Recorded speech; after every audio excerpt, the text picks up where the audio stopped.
خداوند کریم نے نبی کریم صلی اللہ علیہ وسلم کو جن معجزات سے نوازا ہے اس سے کوئی انکار نہیں کر سکتا۔ مسلمان تو مسلمان، غیر مسلم بھی انہیں تسلیم کرتے ہیں۔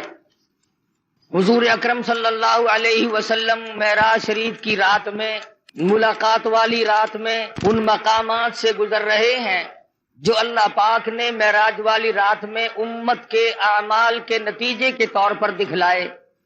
ارشاد فرماتے ہیں میں نے ایک آدمی کو دیکھا، وہ لیٹا ہوا ہے اور دوسرا ایک اس کے سر پر بہت بڑا پتھر لے کے کھڑا ہوا ہے۔ وہ کھڑا ہونے والا اس لیٹنے والے کے سر میں اتنا زور سے پتھر مارتا ہے کہ سر ریزہ ریزہ ہو جاتا ہے اور وہ پتھر لڑک کر بہت دور جا کے گرتا ہے۔ جب تک وہ پتھر اٹھانے کے لیے جاتا ہے جس نے مارا تھا، اس وقت تک وہ سر بالکل صحیح سالم ہو جاتا ہے اور وہ اس پتھر کو اٹھا کر لا کے پھر دوبارہ اس کے سر میں مارتا ہے۔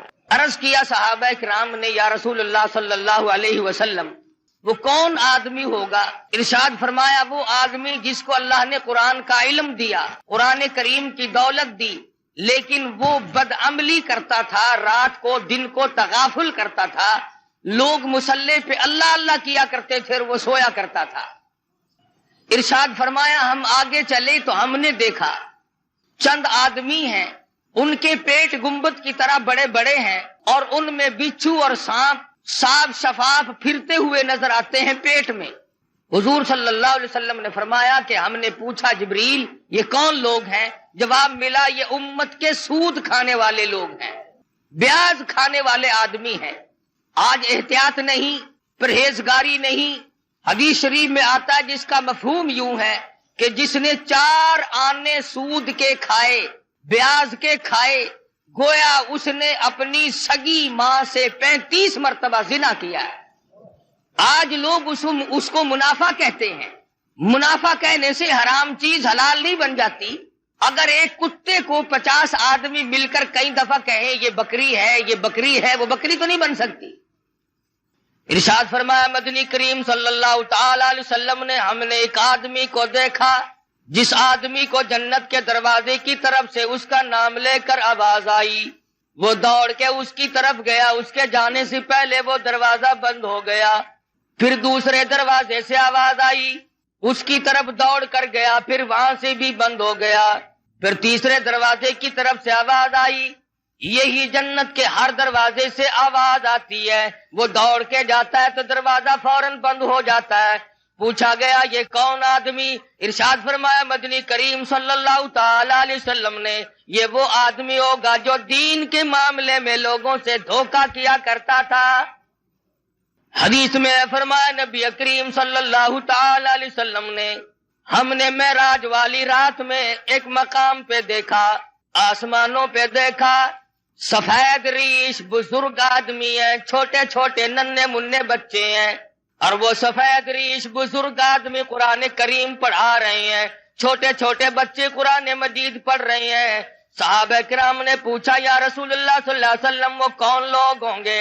ارشاد فرمایا مدنی کریم صلی اللہ تعالی علیہ وسلم نے اللہ میاں نے میری امت کو توفیق دی، میری امت کو دولت عطا فرمائی، چھوٹے چھوٹے لخت جگر، چھوٹے چھوٹے نور نظر معصوم بچے قرآن مجید پڑھتے ہیں، پڑھتے پڑھتے کسی کی موت آ گئی، 1 سپارہ پڑھ کے موت آ گئی، 10 پارے پڑھ کے موت آ گئی، 5 پارے پڑھ کے موت آ گئی، 20 پارے پڑھ کر کے موت آ گئی، 10 باقی رہ گئے۔ اللہ تبارک و تعالی جل شانہ نے فرمایا او میرے خلیل آ جا، آسمانوں پہ بیٹھ کر میری امت کے وہ بچے اور میرے نبی کی امتوں کے بچوں، امتیوں کے بچوں، قرآن پڑھنے والوں، تم نے قرآن کریم فرش پہ پڑھنا شروع کیا تھا، آؤ جو باقی رہ گیا عرش پہ ختم کر لو۔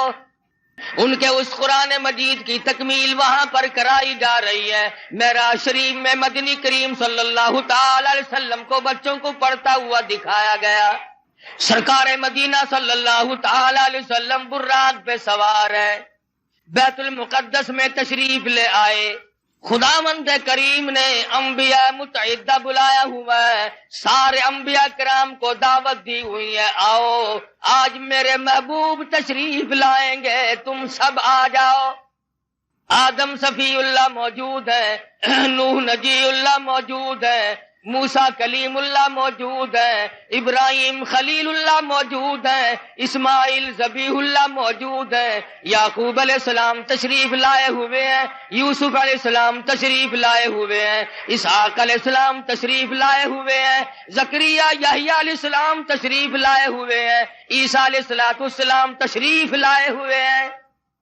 سارا انبیاء متحدہ بیت المقدس میں آپ کا انتظار کر رہا ہے۔ اندازہ لگاؤ مسلمانوں، تم کس نبی کا کلمہ پڑھتے ہو، کس نبی کے امتی ہو، کس نبی کی عظمت کو برقرار رکھتے ہو؟ تمہارے ہمارے نبی کی کتنی بڑی عظمت ہے، کتنی بڑی شان ہے، کتنا بڑا مرتبہ ہے، کتنا بڑا مقام ہے، کتنی بڑی برتری اور بزرگی ہے۔ 1,24,000 انبیاء کرام تشریف فرمائے، انتظار کر رہے ہیں آمنہ کے در یتیم کا۔ بیت المقدس میں براق پہ سوار ہو کر کے پہنچے، آپ نے انگلی کا، حضرت جبریل امین نے انگلی پتھر کو لگائی، اس میں سوراخ بن گیا، براق کو وہاں پر باندھ دیا گیا۔ مدنی کریم صلی اللہ علیہ وسلم اندر تشریف لائے۔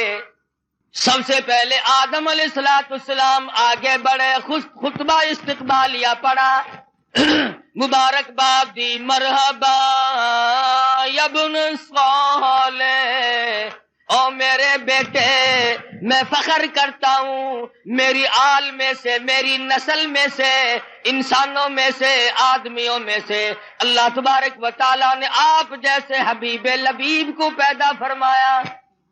آدم علیہ السلام فخر کرتے ہیں میری آل میں سے ہے، مرحبا یا ابن صالح، اور میرے بیٹے نیک بیٹے مبارک ہو، تیری وجہ سے میرا بھی سر اونچا ہو گیا۔ نوح علیہ السلام تشریف لائے، ابراہیم خلیل اللہ تشریف لائے، اسماعیل ذبیح اللہ نے مبارکباد دی، ایک ایک پیغمبر بڑھ کے آگے استقبال کر رہے ہیں۔ مدنی کریم صلی اللہ تعالی علیہ وسلم کو انبیاء کرام کے جرمٹ میں چاروں طرف سے گھیرا ہوا ہے۔ معلوم یہ ہوا آدم علیہ السلام کا یہ بھی عقیدہ کوئی نہیں کہ مدنی کریم صلی اللہ علیہ وسلم ہر وقت ہر جگہ موجود ہے۔ اگر پہلے سے موجود ہوتے آدم علیہ السلام کھڑے ہو کر استقبال نہ کرتے۔ ابراہیم خلیل اللہ کا بھی عقیدہ نہیں، موسیٰ کلیم اللہ کا بھی عقیدہ نہیں، عیسیٰ روح اللہ کا بھی عقیدہ نہیں، تمام پیغمبروں کا، انبیاء کرام کا، رسولوں کا کسی کا یہ عقیدہ نہیں۔ حضور تشریف لائے تو سارے نبی کھڑے ہو گئے۔ حضرت جبریل امین نے اذان دی، جبریل امین نے اذان دی بیت المقدس میں۔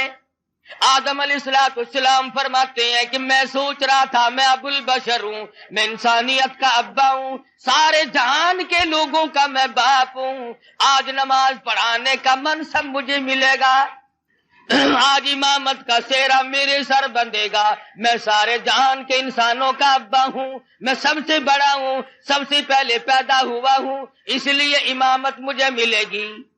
سیدنا نوح علیہ السلام سوچ رہے تھے مجھے ملے گی، میں نے اللہ کے نام کے لیے 950 برس مار کھائی ہے۔ ابراہیم خلیل اللہ سوچ رہے ہیں میرا نمبر لگے گا، مجھے آج منصب امامت ملے گا، میں نے بڑی مار کھائی ہے، چیخا میں مجھے ڈالا گیا، میں نے بڑی قربانیاں دی ہیں۔ ہر پیغمبر کا اپنا اپنا خیال ہو رہا ہے، ہر نبی کا اپنا اپنا زعم ہے، اپنا اپنا دل و دماغ کی سوچ و بچار ہے۔ جب اذان ہو چکی اس کے بعد محمد مدنی صلی اللہ علیہ وسلم کو جبریل امین نے مصلی کی طرف بڑھا دیا۔ کیوں بڑھا دیا؟ معراج جو ہے وہ ہزاروں مسئلوں کا حل ہے، ہزارہ مسئلوں کی صفائی ہو رہی ہے۔ آج یہاں پہ یہ مسئلہ بھی صاف ہو گیا کہ او آدم، بے شک تم انبیاء علیہ السلام کے بھی سارے جہان کے انسانوں کے تم ابا ہو، لیکن میرے نبی کی موجودگی میں تم مصلی پہ قدم نہیں رکھ سکتے۔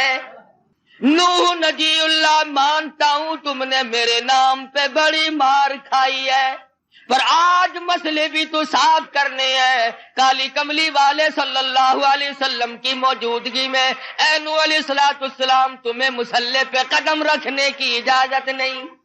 ابراہیم خلیل اللہ، ٹھیک ہے آپ نے میری توحید کے لیے بڑی بڑی مار کھائی ہے، بڑی بڑی تکلیف اٹھائی ہے، بڑی بڑی پریشانیاں جھیلی ہیں، مگر کالی کملی والے صلی اللہ علیہ وسلم کے ہوتے ہوئے آپ کو مصلی پہ قدم رکھنے کی اجازت نہیں، ذبیح اللہ کو اجازت نہیں، کلیم اللہ کو اجازت نہیں، عیسیٰ روح اللہ کو اجازت نہیں۔ یہ مسئلے صاف کر دیے گئے، جہاں میرا نبی موجود ہو، نماز پڑھانے کے لیے تیار ہو، مصلی کے بالکل قریب ہو، کسی کو مصلی پہ چڑھنے کی اجازت نہیں۔ آج یہ لوگ کیسے دو رنگے مسئلے کرتے پھرتے ہیں، کہتے ہیں ہر نبی، ہمارے نبی حضرت محمد الرسول اللہ صلی اللہ علیہ وسلم ہر وقت موجود ہے اور ہر جگہ موجود ہے، اور مولوی مصلی پہ کھڑا ہو کر کے پھر دندناتا ہے، لوگوں لکھ کے لے جاؤ، یاد کر کے لے جاؤ، پکا کے لے جاؤ، درنگی چھوڑ دے یک رنگ ہو جا، یا سراسر موم ہو یا سنگ ہو جا۔ نبی کے ماننے والے اور کلمہ پڑھنے والے نبی کی موجودگی میں خلیل اللہ قدم نہیں رکھتے، کلیم اللہ قدم نہیں رکھتے، ذبیح اللہ مصلی کی طرف نہیں جاتے، تیری کیا مجال ہے؟ مسئلہ صاف ہے، یا نبی موجود نہیں یا پھر مصلی کی طرف نہ جا، کیا مجال ہے کسی کی؟ اپنی بات کروں، نبی کی موجودگی میں قاری حنیف کی کیا مجال ہے کہ مصلی کی طرف قدم اٹھائے؟ 1,24,000 نبی جب کالی کملی والے صلی اللہ علیہ وسلم کو انہوں نے مانا اور دیکھا کہ یہاں پر تشریف فرما ہے، آسمان سے، آسمان و زمین کے مالک کی آواز آئی، خبردار میرے محبوب کی توہین نہ ہونے پائے۔ جب نبی موجود ہوگا مصلی پہ کسی کو چڑھنے کی اجازت نہیں، اور جب نبی موجود نہیں ہوں گے تو مصلی پہ آپ اور میں ہم سب جو اس کا منصب کا اہل ہوگا وہ چڑھ سکے گا۔ پتہ چلا کہ ہر وقت اور ہر آن، ہر گھڑی، ہر لمحہ، ہر جگہ نبی موجود نہیں۔ اگر نبی موجود ہے تو یہ بیت المقدس میں انتظار کس کا کر رہے ہیں؟ یہ آدم علیہ السلام، یہ نوح علیہ السلام، یہ سارے نبی کس کا انتظار کر رہے ہیں؟ وہ یہاں نہیں تھے جبھی تو انتظار ہوا۔ اور پھر سارے نبیوں نے اکٹھے ہو کر کے کیا کیا؟ کوئی دنیا کی طلب کو طلبگار نہیں بنے، دنیا کی دولت کی طلبگار نہیں بنے، کچھ نہیں مانگا۔ امام الانبیاء محبوب کبریا حضرت محمد مصطفیٰ صلی اللہ تعالی علیہ وسلم نے نماز پڑھائی، سارے انبیاء کرام نے اقتدا فرمائی، سارے نبی پیچھے کھڑے ہو کر محمد مدنی صلی اللہ علیہ وسلم کے پیچھے نماز پڑھی۔ آپ نے 2 رکعت نماز ادا فرمائی۔ نماز کے بعد جبریل امین نے آپ کے سامنے ایک دودھ کا پیالہ اور ایک شراب کا پیالہ رکھ دیا۔ مدنی کریم صلی اللہ علیہ وسلم نے دودھ کے پیالے کو اٹھایا اور نوش فرمانے لگے۔ جبریل امین نے آواز دی، یہ بھی آپ کی آزمائش اور امتحان تھی، اگر آپ دودھ کا پیالہ چھوڑ کر شراب کا پیالہ اٹھا لیتے ساری امت گمراہ ہو کے مر جاتی۔ یہ جو اب بھی پیتے ہیں انہیں ہے اس بات کا احساس کہ شراب کی حرمت اور نجس ہونے میں کسی کو کیا تردد ہے؟ فرمایا جیسے مردار کا گوشت حرام ہے، خنزیر کا گوشت حرام ہے، اسی طرح سے شراب بھی حرام ہے۔ اگر اس کا قطرہ کپڑے کو لگ جائے تو وہ پلیت ہوگا۔ لاکھوں من پانی کنویں میں ہوتا ہے، 2 قطرے شراب کے ڈال دو، تمام مسلمانوں کا اتفاق ہے کہ پانی پلیت ہو جاتا ہے۔ پانی تو پلیت ہو جاتا ہے، مگر جو کلمہ گو مسلمان کہلانے والے بوتلیں ڈکار جاتے ہیں وہ اب بھی پاک ہیں، وہ نجس نہیں ہوتے، وہ پلیت ہوتے ہی نہیں۔ صحابہ کرام رضوان اللہ تعالی علیہ مجمعین کی جماعت نے ان تمام مسئلوں کو سنتے ہی فوراً تمام چیزوں کو پرے پھینک دیا۔ علماء کرام نے لکھا ہے جس دن شراب کی حرمت کا ذکر آیا قرآن مجید میں حکم نازل ہوا، مدینے پاک کی گلیوں میں شراب کا سیلاب آ گیا۔ جس کے پاس مٹکا تھا مٹکا توڑ دیا، بوتل تھی بوتل توڑ دی، سراہی تھی وہ بھی توڑ ڈالی، تمام کی تمام شراب کو حرام سمجھ کر پھینک دیا، اور پھر ساری زندگی اس کے قریب تر نہ گئے۔ آج مسلمان حرام حرام بھی کرتے رہتے ہیں، مگر جن کو مل جاتی ہے وہ چھوڑنے کے لیے بھی تیار نہیں۔ حدیث پاک میں آتا ہے کہ شراب پینے والے کو اللہ میاں کبھی بھی نظر کرم سے نہیں دیکھے گا، کسی وقت میں بھی کسی حالت میں بھی اس کی طرف نظر کرم ہوگی ہی نہیں۔ محمد مدنی صلی اللہ تعالی علیہ وسلم کا زمین کا معراج ختم ہو گیا، اس کو سفر اسرا سے تعبیر کرتے ہیں۔ سبحان الذی اسرا بعبدہ لیلا من المسجد الحرام إلى المسجد الأقصى الذي باركنا حوله لنريه من آياتنا إنه هو السميع البصير۔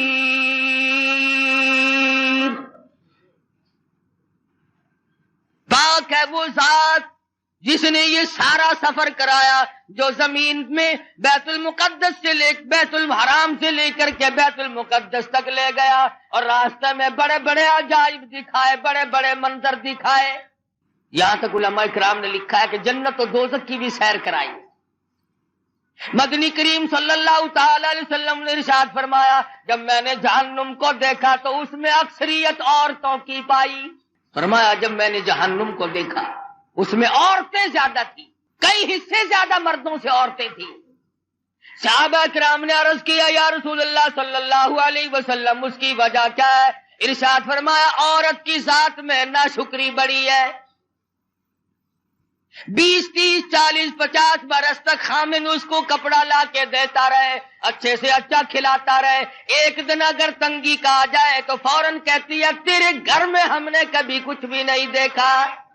دوسری وجہ ارشاد فرمائی دینیات کے معاملے میں بھی بڑے پیچھے رہ جاتی ہے، نماز کی پرواہ کم کرتی ہے، خامد کی نافرمانی کرتی ہے۔ وہ اس بات کو عار سمجھتی ہے کہ جس کے ساتھ میرا نکاح ہوا ہے میں اس کی اجازت کے بغیر ادھر ادھر نہ جاؤں اور میں تمام تر معاملات میں اس کی غلامی کروں۔ ارشاد فرمایا مدنی کریم صلی اللہ تعالی علیہ وسلم نے کسی کو دنیا میں اللہ کی ذات کے سوا سجدہ کرنا روا نہیں، سجدہ کرنے کی اجازت نہیں، اور اگر کسی کو سجدہ روا ہوتا جائز ہوتا میں عورت کو حکم دیتا کہ وہ اپنے خامن کو سجدہ کیا کرے۔ ارشاد فرمایا مدنی کریم صلی اللہ تعالی علیہ وسلم نے عورتیں شرک کے اندر بڑی زیادہ مبتلا ہوتی ہیں، عقیدہ بڑا کچا رکھتی ہیں۔ پتہ چل گیا نا کہ فلاں علاقے میں ایک ننگا ملنگ بیٹھا ہے، بالکل ننگا بابا بیٹھا ہے، جاؤ سب کی بگڑی بناتا ہے، بس چل پڑتی ہے۔ کیا مسلمانی ہے، کیا ایمان ہے، کیا قرآن ہے؟ اور ظالموں ننگا ہونا کوئی علامت ہے خدا بننے کی؟ خدا کا پیارا ہونے کی علامت کس نے بتائی؟ مدنی کریم صلی اللہ تعالی علیہ وسلم کو جبریل امین نورانی زینر پیڑی کے ذریعے آسمانوں کے پہلے آسمان کے قریب لے گئے، دروازے پہ دستک دی، اوپر سے پوچھا مما کا کون ہے؟ آواز دی انا جبریل۔ کون ہے؟ میں جبریل ہوں۔ من ماں کا تیری ساتھ کون ہے؟ کہتا مائی محمد صلی اللہ علیہ وسلم۔ آسمان کے نوری فرشتوں تمہیں مبارک ہو، تم آج تک بڑے مشتاق تھے، بڑے منتظر تھے، تمہارے بڑے ارمان تھے، بڑی حسرتیں تھی، آج میری ساتھ محمد مدنی صلی اللہ علیہ وسلم تشریف لائے۔ پہلے آسمان پہ فرشتے قطار باندھے ہوئے تھے، دیدار کے مشتاق تھے، منتظر تھے۔ مدنی کریم صلی اللہ علیہ وسلم آسمان پہ پہنچے، فرشتوں نے دیدار کیا۔ مسلمانوں، جس کے دیدار کے مشتاق اور آرزومند آسمانوں کے بیت المعمور کے فرشتے، ان کے دیدار کے تم مشتاق کیوں نہیں بنتے؟ مبارک ہے ان لوگوں کو جن کو اس دنیا ہی میں حضور کی زیارت ہوئی۔ مولانا مظفر حسین کاندھلی رحمت اللہ علیہ پانی پس سے کاندھلے تشریف لے جانے لگے تو راستے میں مسجد آئی، ویران سی مسجد ہے، آباد نہیں ہے، تو مولانا نے اذان دی اور نماز عشاء کے قریب ایک آدمی آیا اور 3 روٹیاں لا کر کے حضرت مولانا کے حوالے کر دی۔ مولانا نے روٹیاں کھا لی، نماز پڑھی، سو گئے۔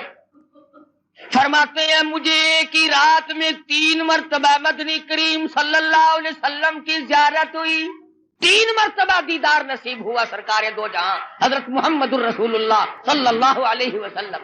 فرماتے ہیں میرا دل للچایا، مجھے حسرت آئی، میری آرزو ہوئی کہ یہ تو بڑی مبارک جگہ ہے، مجھے یہیں ٹھہرنا چاہیے، میں یہ جگہ چھوڑ کے نہیں جاتا۔ اگلے دن وہی قیام کیا۔ اگلی رات آئی، وہی نماز کا وقت آیا، اور ایک آدمی آیا اور اس کے ہاتھ میں 2 روٹیاں تھی۔ مولانا فرماتے ہیں میں 2 روٹیاں کھا کر کے سو گیا۔ اس رات میں مجھے 2 مرتبہ حضور اکرم صلی اللہ علیہ وسلم کی زیارت ہوئی۔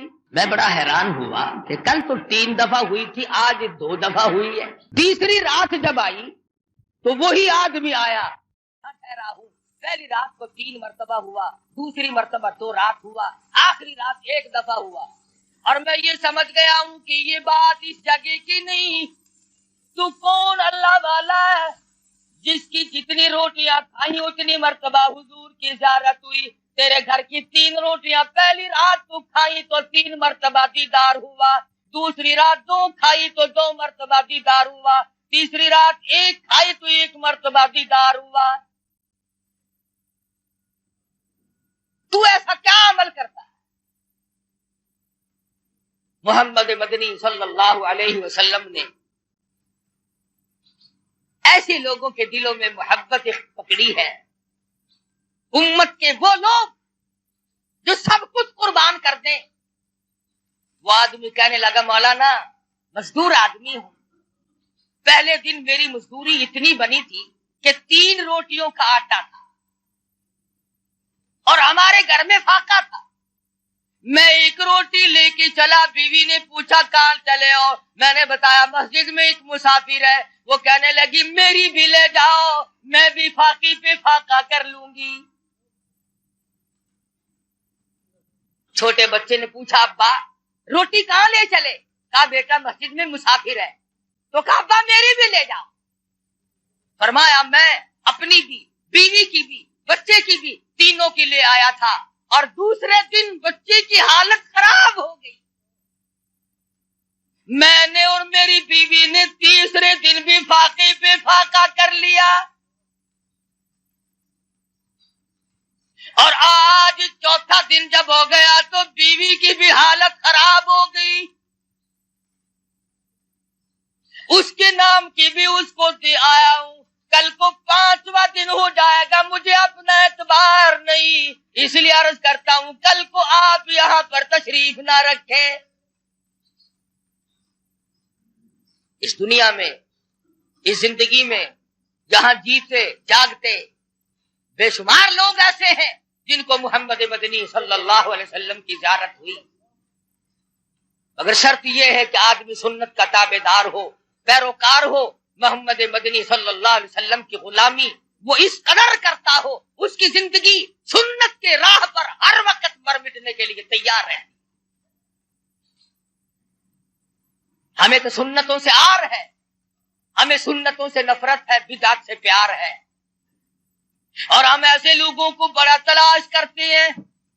ہمیں تو ایسے بزرگوں کا ساتھ ملا، ایسے اکابر کا ساتھ ملا، کہتا ہے قبا پوشی کی پردے میں جو عیاشی کی رسیا ہو، قبا پوشی کے پردے میں جو عیاشی کی رسیا ہو، میں ایسوں کو شیوخ و صوفیہ کہہ دوں یہ مشکل ہے۔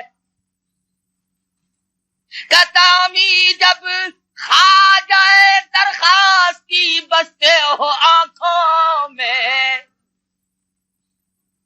امی میں نے بخاری اور لاہوری کو دیکھا ہے کا ڈالتے ہیں جن لوگوں کے ایمان کا بیڑا غرق کرتے ہیں، ان کے پاس جانے سے میرا کیا مسئلہ ہے؟ لمبے لمبے کرتے پہن لینا، ٹخنوں تک کے چوغے، 1000 دانوں کی تسبیح، اور یہ معلوم نہیں کہ احکم الحاکمین کے حکموں کی بجاوری ہو رہی ہے کہ نہیں، سرکار مدینہ حضرت محمد الرسول اللہ صلی اللہ علیہ وسلم کی غلامی اور تابعداری بھی ہو رہی ہے کہ نہیں۔ آج ان تمام صورتوں میں میں اور آپ ہم سب پیچھے رہ گئے۔ صحابہ ایک ایک سنت پہ جان دیتے تھے، ارے یہ آسمان والے فرشتے حضور کی صورت دیکھنے کے لیے بےتاب ہیں۔ آج ہم بےتاب کیوں نہیں ہوتے؟ کتنے لوگ ہیں ہم میں سے جن کی یہ تمنا ہے کہ اے کاش زندگی میں ایک مرتبہ آقا دو عالم صلی اللہ علیہ وسلم کی زیارت ہو جائے. جب تمنا ہی نہیں، آرزو ہی نہیں، تو ہوگی کیسے؟ اور کون سی وہ صورت بنے گی جس صورت میں جا کر کے ہم ان تمام چیزوں کو کامیابی سے ہمکنار کر سکیں گے؟ خداوند کریم نے اتنا اونچا مقام، اتنا اونچا مرتبہ عطا فرمایا کہ سدرۃ المنتہا کے فرشتے منتظر کھڑے ہیں، بیت المعمور کے فرشتے، نوری فرشتے منتظر کھڑے ہیں، جبریل امین ساتھ آئے ہیں، سارے آسمان میں شور مچا ہے، آؤ زیارت کرو امام الانبیاء. پھر ان کو نکالنا، درجات سے منع کرنا کہ جی یہ تو انسانوں میں سے بھی نہیں، یہ تو آدم علیہ الصلوۃ والسلام کی آل میں سے نہیں، یہ کوئی مسائل ہے؟ کھلی ہوئی بات کا انکار کرنا. حضور اکرم صلی اللہ علیہ وسلم تشریف لے جا رہے ہیں، بیت اللحم آیا جہاں عیسیٰ علیہ السلام پیدا ہوئے تھے، وہ مقام آیا. جبریل امین نے عرض کیا یا رسول اللہ تشریف لے آؤ، نیچے اتر آؤ، یہاں 2 رکعت نماز ادا کرو. یہ مولود عیسیٰ ہے، یہ عیسیٰ علیہ السلام کی پیدائش کی جگہ ہے، آپ یہاں پر نیچے نزول فرمائیے. مدینہ پاک آیا، فرشتے نے بتایا کہ یہ آپ کی ہجرت گاہ بنے گی، آئیے نیچے 2 رکعت نماز ادا کیجیے. ہر مقام پہ نماز ادا ہو رہی ہے. سوال کرو پروردگار عالم کیا بات ہے، لفظ عبد کیوں استعمال کیا؟ کیوں نہیں فرمایا اسرا بنبیہ؟ میں نے سیر کرائی اپنے نبی کو، اسرا برسولہ. کیوں نہیں فرمایا اسرا بنورہ؟ نہیں فرمایا. فرمایا او لوگوں تمہیں کیا معلوم ملاقات والی رات ہے، معراج والی رات ہے. خدا کی قسم اس رات کی عظمتوں کا کیا کہنا، جس رات کو امام الانبیاء محبوب کبریا حضرت محمد مصطفیٰ صلی اللہ علیہ وسلم مہمان بنے ہوں. اللہ کریم میزبان بناؤ. الى المسجد الحرام الى المسجد الاقصى، مسجد اقصی تک درمیان میں چل رہے ہیں. ایک عورت آتی ہے اور حضور اکرم صلی اللہ علیہ وسلم کو سلام کہتی ہے. حضور اس کو جواب دینے لگے. جبریل امین نے روک دیا کہ آپ اس کے سلام کا جواب نہ دیں ورنہ پوری امت گمراہ ہو جائے. ہاں پوری امت گمراہ ہو جائے گی. کیوں؟ کہ یہ دیکھنے میں عورت ہے، یہ حقیقت میں دنیا ہے جو گمراہ کرتی ہے لوگوں کو. آپ اس کے سلام کا جواب نہ دیں. پتا چلا کہ عورت کا روپ دھار کر دنیا میں معراج والی رات میں پیغمبر خدا صلی اللہ علیہ وسلم کے سامنے آئی. آج آپ تجربہ کر لیں، پوری دنیا کو اس وقت عورتوں نے لپیٹ رکھا ہے. اچھا بھلا آدمی حاجی نمازی ہوتا ہے، نیک ہوتا ہے، ذرا سا منہ بنا کر کے بیوی کہتی ہے آسے پاسے ہر کسی کے گھر ٹی وی لگ گئی ہے، ساڑھے گھر کا ہی نہیں. تو اون ویلے سو دے حاجی کی جان نکل جاندی ہے. جو بچارہ اے آکھے نا تیری طبیعت سیٹ نہیں رہندی، آکھے کیویں طبیعت سیٹ رہے؟ کوئی ویلا گزرن دے تساں میرے واسطے ہیلا کیتا ہے؟ کوئی ریڈیو، کوئی ٹی وی، کوئی ٹیپ، کوئی سے ہووے نا. خبر کا بالکل فکر نہیں. تمام لوگ ایک دوسرے کے ساتھ رو میں بیٹھے ہیں اور پھر دوسروں کی عورتوں والی بات تو دنیا کیا کرتی ہے. فلانے ملک کی عورت یوں ہے، فلانے ملک کی عورت یوں ہے. اور پاکستان کے مسلمانوں تمہیں شرم نہیں آتی؟ تم ٹی وی پہ فلموں پہ اپنی بیٹیوں کے ناچ دیکھ کر بڑے خوش ہوتے ہو، اپنی بہنوں کو ناچتا ہوا دیکھ کر، بدماشی کرتے ہوئے دیکھ کر بڑے خوش ہوتے ہو. گورنمنٹ بڑی راضی ہے کہ ہم نے 3 طریقے سے لوگوں کو بدماش بنانا شروع کر رکھا ہے، ریڈیو کے ذریعے، ٹی وی کے ذریعے، اخبارات کے ذریعے، پورے ملک کو، پوری قوم کو بدماش بنانے کا پروگرام تقریباً 8-10 سال سے چل رہا ہے اور بنا دیا بدماش۔ شرافت کا جنازہ نکل گیا، غیرت کا تختہ ہو گیا، ڈوب کے مر جائے ہم مسلمان کہلاتے ہوئے۔ مدینے پاک میں اللہ پاک ہر ایک کو زیارت نصیب فرمائے، ایک عورت گزر رہی ہے، بڑی خوبصورت ہے، بڑی حسینہ ہے، بڑی جمیلہ ہے، بہت انداز ہے، بڑی شوق نظر ہے، آنکھیں بڑی خوبصورت ہیں، ویسے پردے میں تھی، ایک آنکھ ذرا کھل گئی، ایک دیوانے نے دیکھ لی، وہ کہنے لگا میں اس آنکھ پہ فریفتہ ہو گیا ہوں، میں مر گیا ہوں اس آنکھ پہ۔ گھر گئی، چاقو لیا، آنکھ نکال کر اس دیوانے کے پاس بھجوا دی کہ تجھے اس سے عشق تھا، یہ آنکھ سنبھال لے۔ پڑوسنوں نے کہا، عورتوں نے کہا، ارے آنکھ کھو دی، کاڑی ہو گئی، چہرہ بگڑ گیا۔ کہنے لگی جس آنکھ کو غیر آدمی دیکھ کر مستی کرتا ہو اس آنکھ کو رکھنا جائز نہیں۔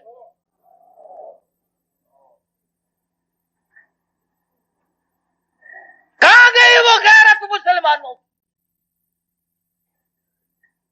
ایک دوسرے پہ تنقید ہے، ایک دوسرے پہ تبصرہ ہے، امیروں سے لے کر غریبوں تک، فقیروں سے لے کر بادشاہ تک بے پردگی عام ہے، اور ہماری یہ کوشش بھی نہیں۔ حدیث پاک میں آتا، فرمایا نبی کریم صلی اللہ تعالی علیہ وسلم نے، ایک عورت جب گھر سے اعلیٰ درجے کے کپڑے پہن کر خوشبو لگا کر نکلتی ہے، میک اپ کر کے نکلتی ہے، 18 شیطان اس کے ساتھ چلتے ہیں۔ منہ چڑھا دیا غیرت کا۔ تو حضور اکرم صلی اللہ علیہ وسلم کو جبریل امین نے کہا کہ آپ اس کے سلام کا جواب نہ دیں۔ حضور نے جواب نہ دیا، آگے چلے۔ فرماتے ہیں نبی کریم صلی اللہ علیہ وسلم، میں نے ایک مخلوق دیکھی، میں نے لوگ دیکھے، بہت زیادہ تھے، ایسا بدبودار، ایسا سڑا ہوا، ایسا عفونت والا گوشت کھا رہے تھے۔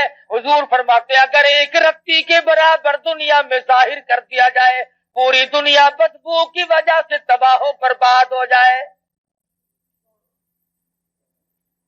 ایسا گوشت لوگ کھا رہے تھے، ہزاروں کی تعداد میں تھے، لاکھوں کی تعداد میں تھے، ایسا گوشت کھایا جس کے کھانے سے بدبو آ رہی تھی، وہ سڑا ہوا گوشت تھا۔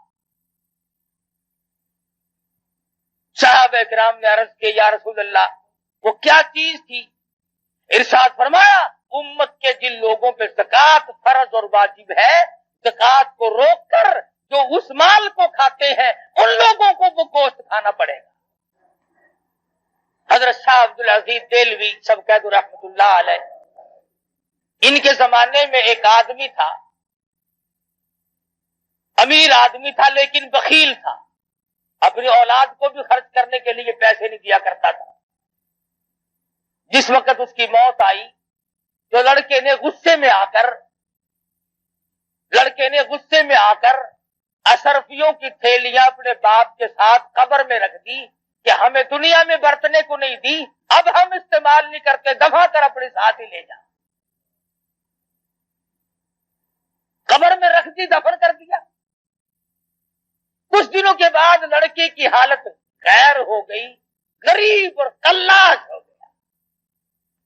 دل میں آیا اچھا نہ کیا وہاں رکھ دیے، آج کام آ جاتے۔ دوسرے مرحلے میں دل میں یہ بات آئی کہ اب کون سا کوئی اٹھا کے لے گیا ان کو، نکال لاؤ، ہمت کرو۔ بس رات کا وقت تھا، اوزار لیے، کئی لی، کسی لی اور جا کر باپ کی قبر کھود دی۔ اس نے اشرفیوں کا تھیلا بھر کے وہاں رکھا تھا۔ جب اس نے روشنی کی تو کیا دیکھتا ہے وہ تھیلا موجود نہیں، سر سے لے کر پیروں تک ایک ایک کر کے جیسے ستارے عورتیں کپڑے کو لگاتی ہے، سر سے لے کر پاؤں تک سارے بدن پہ اشرفی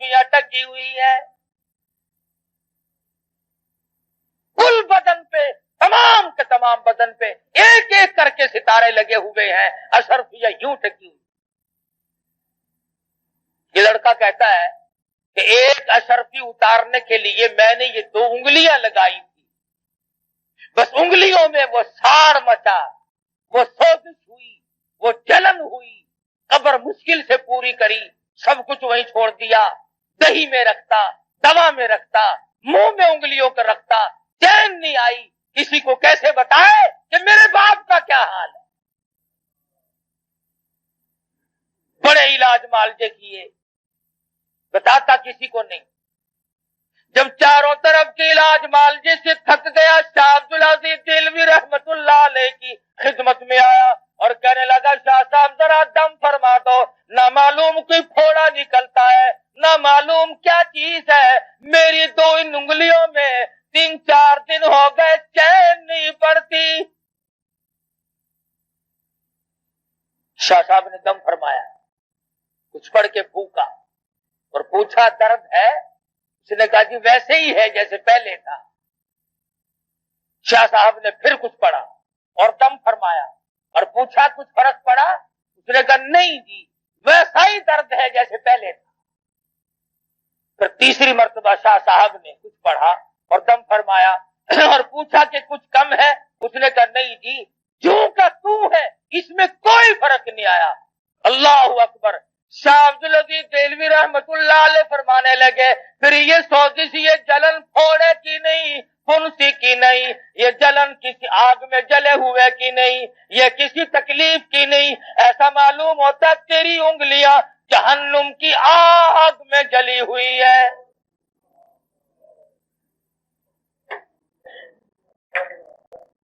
ان کو بجھانے کے لیے سمندر کا پانی کافی نہیں، دریا کا پانی کافی نہیں، ندی نالوں اور کنووں کا پانی کافی نہیں، دوا دم درود کافی نہیں. ان کو بجھانے کے لیے صرف ایک پانی کام دے گا. پھر اس نے شاہ صاحب کے سامنے بات کھول دی کہ آپ کا فرمان صحیح ہے. ایسے ایسے کر کے میں نے اپنے والد کی قبر کو کھودا اور اشرفی اتارنے کے لیے یہ 2 انگلیاں لگائی تھی. اس دن سے آج تک ان میں چین نہیں پڑتی. حضرت شاہ صاحب نے فرمایا جہنم کی آگ کو بجھانے کے لیے صرف ایک پانی خلوت میں چلا جا، علیحدگی میں چلا جا اور جا کر کے 2 رکعت نماز ادا کر اور اس کے بعد اللہ کے حضور میں گڑ گڑا کے رو رو کے دعا مانگ. آنکھوں سے نکلا ہوا آنسوؤں کا پانی یہاں پہ لگا، خیر آ جائے گی. چنانچہ اس نوجوان نے ایسا ہی کیا کہ وہ رویا، گڑ گڑایا، عاجزی کی، اللہ پاک کے حضور میں دعا مانگی اور آنسوؤں کا پانی لگایا تو فوراً شفا ہو گئی. شاہ صاحب نے فرمایا جہنم کی آگ کو آنکھوں کے پانی کے سوا کوئی پانی نہیں بجھا. فرمایا ہم نے دیکھا ان لوگوں کو جو بدبودار گوشت کھا رہے تھے اور وہ لوگ ہیں جو زکات کے مال کو روک کر کے اس مال کو خود کھا لیتے ہیں، بہانے کھاتے رہتے ہیں. اللہ پاک کا فریضہ ہے. فرما والذین یکنزون الذهب والفضة ولا ينفقونها فی سبیل اللہ فبشرهم بعذاب علیم. وہ لوگ جو اپنے خزانے کو، اپنی دولت کو جمع کرتے ہیں اور نہیں خرچ کرتے اللہ کی راہ میں، فبشرهم بعذاب علیم، انہیں خوشخبری سنا دو عذاب دردناک. اور فرما یوم یحما علیہا فی نار جہنم فتکوا بها جباہہم وجنوبہم وظہورہم ھذا ما کنزتم لانفسکم فذوقوا ما کنتم تکنزون. سبحان اللہ. قرآن کریم نے کیا کیا چیزیں کھول کے بتائی ہیں. فرمایا جس مال کی زکات نہ دی جائے گی اس مال کی تختیاں بنا کر جہنم میں گرم کر کے پیشانی پہ داغ دیا جائے گا. فتکوا بها جباہہم، وجنوبہم پسلیوں پہ داغ دیے جائیں گے، وظہورہم پیٹھ میں داغ دیے جائیں گے، اور آواز آئے گی ھذا ما کنزتم، یہ تمہارا وہی خزانہ ہے، فذوقوا ما کنتم تکنزون، اپنے خزانے کا مزہ تو چکھو، اب ہائے ہائے کیوں کرتے ہو، اب اوپ اوپ کیوں کرتے ہو، اب کیا ہے گھبرانے والی بات؟ تو مدنی کریم صلی اللہ علیہ وسلم نے فرمایا کہ میں نے مستقل قوم کو دیکھا جو سڑا ہوا گوشت کھا رہی تھی۔ حضور فرماتے ہیں صلی اللہ علیہ وسلم، ہم آگے چلے، ہم نے ایک غار دیکھی، ایک بہت بڑا تنور نما جگہ دیکھی جس میں عورت مرد ننگے ہیں، رہنا ہے، عورتیں بھی مرد بھی۔ حضور کا ارشاد ہے صلی اللہ علیہ وسلم، فرمایا جب آگ اوپر کو آتی ہے تو وہ ننگے بھی سب اوپر کو آ جاتے ہیں، اور جب آگ نیچے کو جاتی ہے تو وہ سب نیچے کو چلے جاتے ہیں۔ صحابہ کرام نے عرض کیا یا رسول اللہ، ہمارے ماں باپ آپ پہ قربان ہو جائیں، یہ کون لوگ ہیں؟ فرمایا میری امت کے بدکار اور زانی مرد عورت۔ ایک اور حدیث میں ہے کہ زانیوں کی یہ پہچان ہوگی کہ ان کی پیشاب کی جگہ سے ہزاروں لاکھوں من پیپ بہے گا، اور یہ نشانی ہوگی کہ یہ ہے وہ بدماشی کرنے والے مردان۔ اب ایک سوال ہے یہاں پر، وہ یہ کہ مسئلہ تو ہم نے آج سنا اور ڈر بھی لگ گیا، لیکن جوانی میں، زندگی میں، ابتدا میں کبھی نہ کبھی گناہ ہو گیا، اب کیا کیا جائے؟ خداوند عالم نے فرمایا توبو الاللہ توبۃ نصوحا، گناہ تو ہو گیا لیکن میرے دروازے پہ آ کے گر جا، پڑ جا، پیشانی رگڑ دے، اور میرے سوا کسی کو اپنا مشکل کشا نہ مان، اپنا حاجت روا نہ مان، اپنی بگڑی بنانے والا نہ مان، پھر میرے دروازے پہ پڑھ کے پکا عہد کر لے، پکا وعدہ کر لے، آئندہ ایسا کبھی گناہ نہیں ہوگا، مجھے اپنی کبریائی کی قسم میں تجھے معاف کر دوں گا۔ مگر جب کوئی معافی طلب کرے گا جبھی تو نا۔ مدنی کریم صلی اللہ علیہ وسلم نے فرمایا میں نے دیکھا کہ ایک آدمی بیٹھا ہے اور دوسرا آدمی اس کے کلے کو یہاں سے لے کر کان کی لو تک چیرتا ہے، اور جب وہ دوسری طرف چیرنے کے لیے جاتا ہے تو وہ کلہ ٹھیک ہو جاتا ہے۔ حضور فرماتے میں نے پوچھا یہ کون لوگ ہیں؟ جواب ملا میری امت کا چغل خور ہے، ادھر ادھر باتیں ملانے والا ہے۔ تو معراج شریف کی رات میں مدنی کریم صلی اللہ علیہ وسلم نے بے شمار اہم واقعات دیکھے اور اس امت کو خبردار کیا۔ اگر آج بھی ہم خبردار نہ ہوں، اب بھی ہم ان باتوں کی طرف دھیان نہ دیں تو ہماری کوتاہی ہوگی، ہمارا ہی بگاڑ ہوگا، ہم ہی نقصان میں جائیں گے، کسی کا کیا بگڑے گا۔ اس لیے ہمیں اپنی زندگیوں کے اندر نماز کی، روزے کی، زکوٰۃ کی، کسی کے حق حقوق کی رات دن فکر رہنی چاہیے۔ نہ معلوم کس وقت بلاوا آ جائے گا۔ وہ کہتا ہے نا بہ رہی ہے ہر طرف جوئے فنا، ہر سب کے سب ہے راہ رو سوئے فنا، بہ رہی ہے ہر طرف جوئے فنا، اور آ رہی ہے ہر چیز سے بوئے فنا۔ ارے نہ تم رہو گے نہ میں رہوں گا، ہم سب ایک دن قبر کے کیڑوں کی نظر ہو جائیں گے۔ اپنے زندگی کے بارے میں سوچو اور اس پر عمل کرنے کی کوشش کرو۔ اللہ پاک مجھے اور آپ کو اس معراج والے نبی کے طفیل معاف کر دے، معراج والے نبی کے صدقے میں ہماری نجات فرما دے۔ وآخر دعوانا ان الحمدللہ رب العالمین۔